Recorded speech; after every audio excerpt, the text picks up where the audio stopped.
దేవుడు అన్ని చోట్ల ఉంటే మనకు దేవాలయాలు ఎందుకు అవసరం? ఒకసారి ఒక వ్యక్తి స్వామి వివేకానందుడిని ఈ ప్రశ్న అడిగారు. దానికి సమాధానం సాయంత్రం తప్పకుండా చెప్తాను, మీరు సాయంత్రం తిరిగి రండి అని స్వామీజీ ఆ వ్యక్తికి చెప్పారు. ఆ సాయంత్రం ఆ వ్యక్తి చాలా ఆలస్యంగా వచ్చాడు. అప్పుడు స్వామీజీ ఆ వ్యక్తిని ఎందుకింత ఆలస్యమైంది అని కారణం అడిగారు.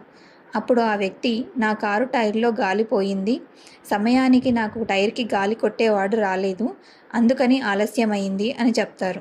అప్పుడు స్వామీజీ, అయితే ఆ టైర్ వాల్వ్ తెరిచి మీ చుట్టూ ఉన్న గాలిని టైర్లో నింపవచ్చు కదా, గాలి అన్ని చోట్ల ఉంది కదా అని అన్నారు.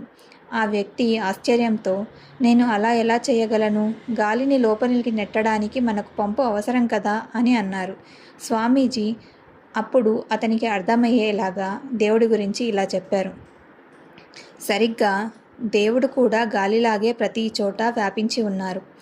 కానీ పంపు గాలిని టైర్లోకి కేంద్రీకరించినట్లు ఆలయం దైవిక శక్తిని మనలోనికి కేంద్రీకరిస్తుంది అని నవ్వుతూ చెప్పారు.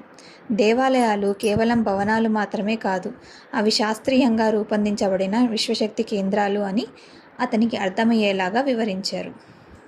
కథ కనుక మీకు నచ్చినట్టయితే లైక్ చేయండి, షేర్ చేయండి, కమెంట్ చేయండి. మరిన్ని మంచి మంచి కథల కోసం నా ఛానల్ సబ్స్క్రైబ్ చేసి నన్ను ఎంకరేజ్ చేయండి.